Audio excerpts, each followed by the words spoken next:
it's a copper. Ooh, yeah, I'm not looking to get pulling over again. Yeah. Yeah, Joe got pulled over on the way to the shoot. Yeah.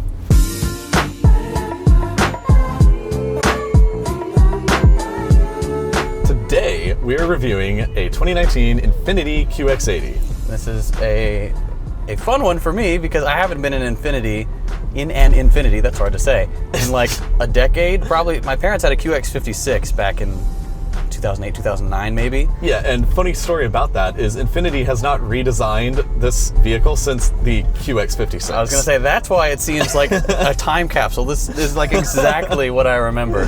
This is a 2019 model year car. That's funny. And Inifiniti has not really redesigned it since 2011. That's kind of a joke. That's almost a decade. This thing is like a yacht on wheels. Yeah, this thing is enormous. It's really big and it's really nice inside. Like, it looks big from the outside, but once you get in, you're like, you gotta yell to talk to the people in the back. This thing is enormous. And these seats, man, this passenger seat. It's super comfy, isn't it? Comfy. Yeah. This feels like I'm sitting in like a plush movie theater seat. Yeah. I would say. Yeah, that is what it feels like. It's like, whatever it is, Studio Movie Grill or whatever. It is, yeah, it's just like that. It's very, very nice. I could sleep here. Man. Yeah, no kidding. I would like to take this on a road trip, honestly. This would be so nice. It's so quiet. It's not echoey. I think of every car we've ever reviewed, this is my favorite car that I would select for a road trip. I think I'd agree with that. You pack so much stuff. And people. And people. So much stuff, so much people. So and many people. Oh man, you.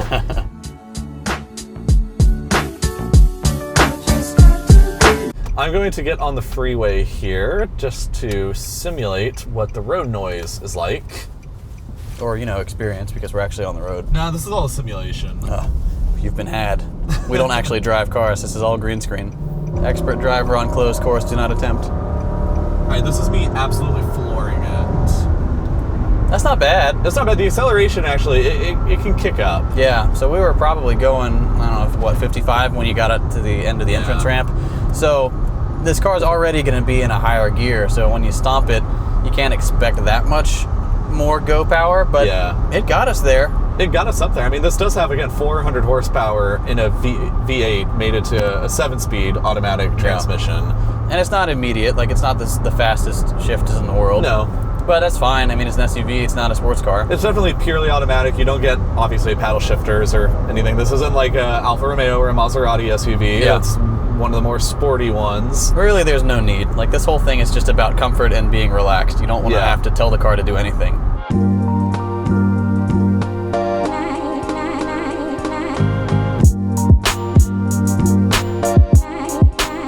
Let's talk about the exterior. Honestly, I hate it.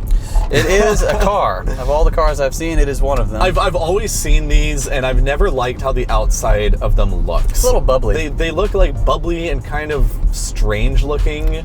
Yeah. They're like bloated, like maybe an SUV got stung by a bee. I can definitely see that. I don't know. I would prefer the look of a Cadillac Escalade. So the more boxy ones. Yeah, the more boxy ones. I think boxiness looks a little more rugged, like a Jeep Wrangler or a Land Rover Defender or the Mercedes like G-Wagon. Mm-hmm. Those look aggressive and rugged. These ones that are more curvy and like swoopy are more weak. Yeah. They just don't look as aggressive. They're kind of soft looking. They are. One odd thing that I've noticed is the mirrors are like weirdly vertical. They're taller than they are wide. This kind of like fits into what I don't like about the exterior of this car is I think the proportions are just janky. Yeah. They're just like kind of weird looking. This looks like a refrigerator on wheels. Yeah, it does. I think. I guess I don't hate it. That was maybe an over-exaggeration, but I'm just not a big fan. Yeah. Understandable. What else is there to say about the outside? About the outside, absolutely nothing. I mean, it's kind of just generic looking. It's a generic SUV, and I think that's honestly what people want when they buy something like this. They don't care about the exterior, but what they get it for is the interior. The interior in this is actually quite nice. Yeah. I think it's actually a pretty lovely place to be. Imitation wood grain, not even like matte or rough to the touch. It's like, it's gloss plastic, but it's made to look like wood. The dash here, the infotainment system, is very outdated. It's primitive. It does have like a navigation system that is standard, but you don't get Android Auto or Apple CarPlay in this car. That's a 2019 model year. The price, MSRP, the base price of this is $65,500. And for that price, without getting Android Auto and Apple CarPlay, I think it's kind of offensive. It is, but then looking at other SUVs in this segment, that's actually kind of reasonable, like price-wise. As someone who doesn't really care about SUVs that much, 65 grand for this is like, what are you talking about? Why would I pay that much? But then if you look at stuff from Mercedes, like it's another 10 or 15,000 base. Yeah, it's true. I mean, like Mercedes and BMW, like any German luxury SUVs generally are more than this. Whether that's merited is, I guess, up to the person buying the car, because you do get some nicer features in cars like that. You have more modern infotainment, but in terms of luxury, I don't know, this actually, it's pretty comfy, and the way that it drives is really, really smooth. Like the steering is very silky. I've been very relaxed just sitting in the passenger seat. This feels like peace. Yeah. I would say just like driving this car feels like peace. You're just so comfortable and it's so easy. Got a big old thingy here. You have so much storage space. Yeah. You have like this cavern of a glove box here. You also have a huge glove box in the back. One for each of your gloves. Oh. 2 cup holders here. You have a cup holder here in the door. You have a cup holder over there in the door. Yeah. It's wild. Nice side pockets. So if you have the back seats up, the very rear seats, you've got 16.6 cubic feet. Not great. That's not, I mean, that's okay considering that you have, like, you could have 7 people sitting in this car. And then have extra space. And then have, 16.5 cubic feet of storage space in the back on top of that. That's pretty wild. And if you want to leave a couple people behind because you don't like them, you can put that back seat down and get 49.6 cubic feet. How many cheeseburgers is that? Don't make me do cheeseburger math again.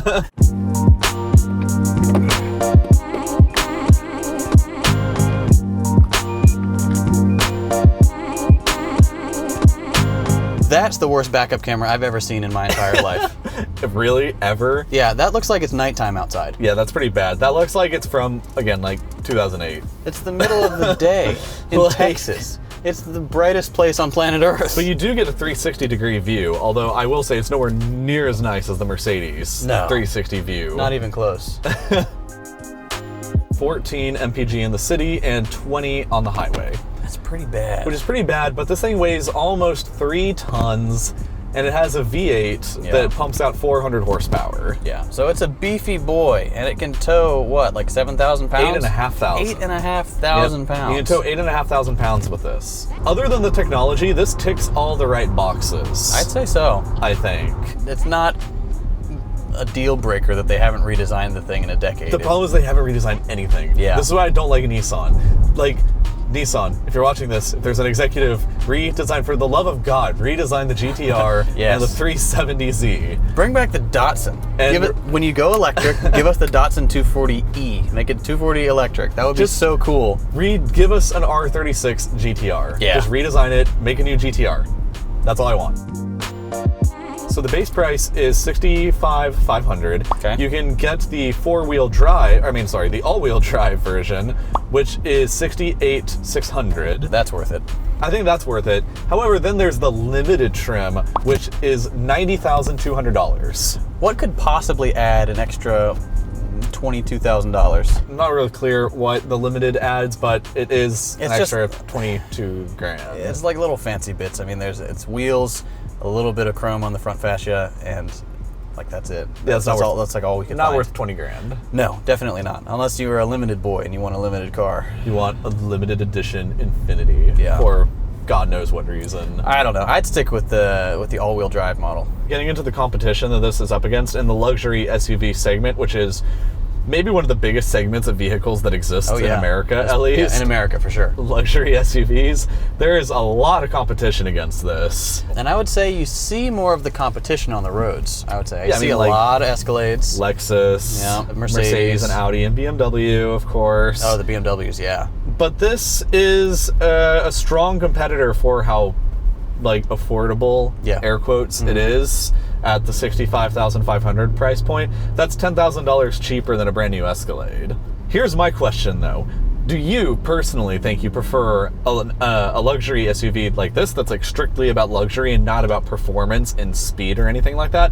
Or do you prefer something like the Alfa Romeo Stelvio or the Mercedes GLC class that we reviewed? If I were to take a performance SUV, it would hands down be the Urus. Or the Lambo. I would take that, no question. I would take that almost over any car. I JT's love that in love thing. with that car. That is the best thing I've ever been in my entire life. I love the Urus, and if it depreciates by like 50 or 60%, I would consider getting one. But that being said, over any of the other stuff, I'd pick this. Really? I mean, I might too, honestly. And I didn't think I would say that before this review. I honestly expected that I would pretty much just hate this. Yeah, I mean, it's not our thing, really. We're not SUV guys, except if you count the Urus. But this is really pleasant, and I think paddles and other performance bits in an SUV are kind of superfluous. Yeah. Especially if it's something like an Alfa that just kind of sucks. Yeah. Sorry, Alfa. You're I like the Stelvio better than the Giulia, but it's still not great. All right, let's get into this then. Yes, let's do it. Starting out is probably where this is going to score among the lowest, which is performance. Which, you got a V8 and you got 400 horsepower. It's enough to get out of its own way, get onto the highway safely. It's not going to tip over if you go around a turn at speed. Yeah. But other than that, it's not fun. No. It's not a fun car to drive. Yeah. I'm going to go with a 3.5. Yeah, that's what I was going to say, honestly. 3.5. Good at what you need it to be good at. That's it. Yeah, it's fine. Practicality, monstrous. Yeah. Like, monstrous practicality. There we go. I can drive with my knee. This thing is killer for practicality. You have so much space for people. You could potentially fit 8 people if you spec this out correctly with the bench in the middle. The only thing... Yeah, the fuel economy. The fuel economy, yep. It's the only thing. The 14 MPG city and 20 highway is, like, not the greatest, but it's... Everything else is so good, honestly. Yeah. I think that still can count it as a 10. Wow. I think this is monstrously practical, and I think it deserves a 10. And I'm having to sit here at the stop sign and just think about it. 9.5. 9.5. If you could just give it, if Just you could the get fuel. it to 20 miles. Wait, this is 20. 20 is I was city. thinking, yeah, if you could get it to 20 city, not 20 highway. 20 city. I mean, sorry, yeah, this is 20 highway. Yeah. 20, just to clarify, 20 MPG highway, 14 city. Yeah, that 14 just, that hurts.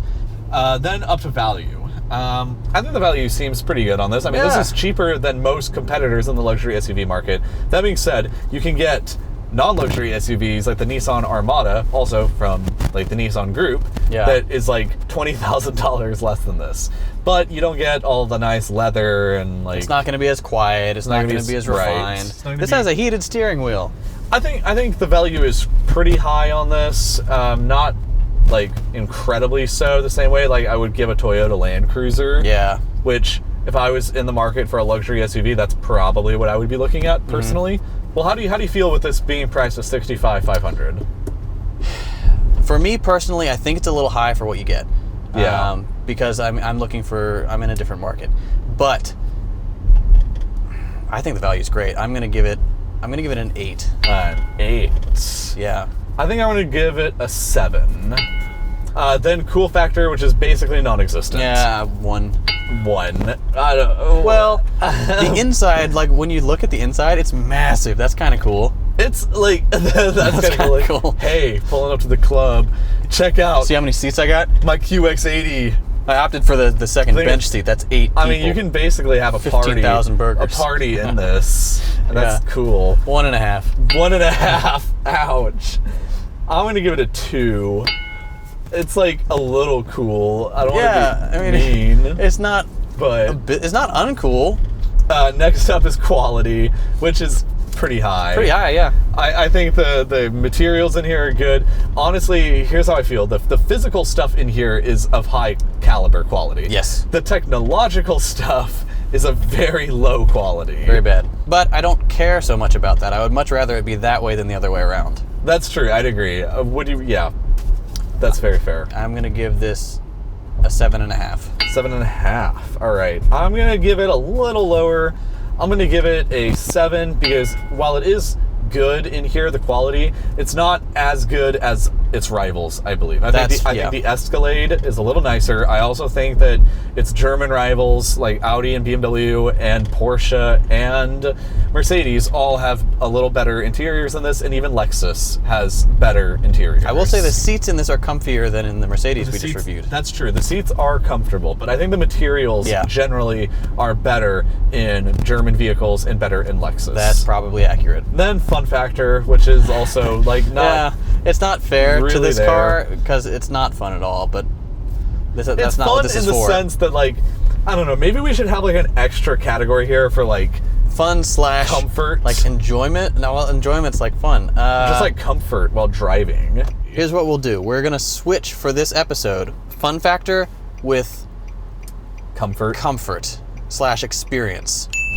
This is going to be potentially controversial, but I'm going to go with the 6. Interesting. I was going to go with a 5. A 5? Okay. Yeah. Just because I do think this is so comfy and nice. Yeah. And I think that adds to the experience. So maybe we should, in the future, we should do fun factor / like experience. Yeah, I can dig it.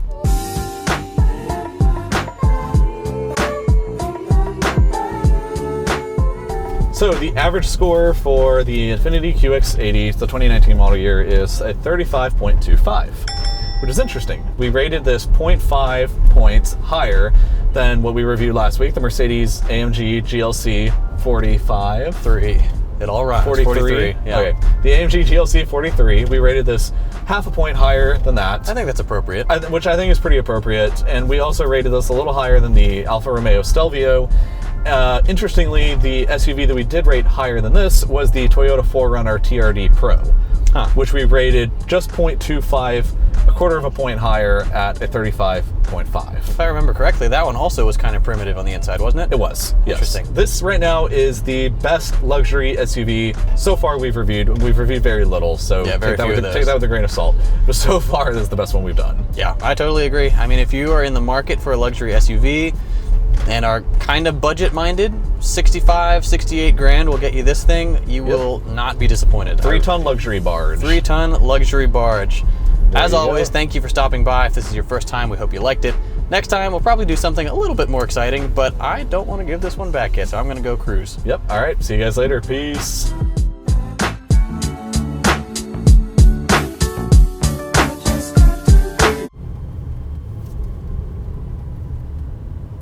CuriosityStream? What are you doing here?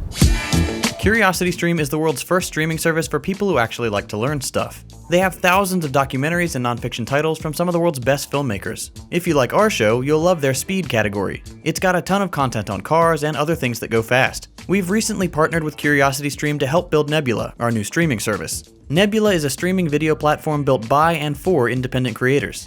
Because we all appreciate how supportive our fans are, CuriosityStream is offering a free Nebula subscription with every purchase of a year-long CuriosityStream membership. With this bundle, you get the best of both worlds. CuriosityStream is home to high production value documentaries and nonfiction work, whereas Nebula is a place for educational YouTubers to try new things and experiment with different formats, things the YouTube algorithm would punish us for. CuriosityStream loves independent creators and wants to help us grow our platform, so they're offering Grand Theft Auto fans free access to Nebula when you sign up at curiositystream.com/GTA. When you sign up for CuriosityStream, you get instant access to thousands of nonfiction titles, and you'll get to watch a bunch of new episodes from Grand Theft Auto months before they hit YouTube, plus lots of other great Nebula originals. By signing up for CuriosityStream, you'll be helping not only GTA, but the entire educational community, as we work together to build a place where we can create exciting new content that just wouldn't be possible on YouTube. Give it a try by signing up using the link below. We promise you'll love it.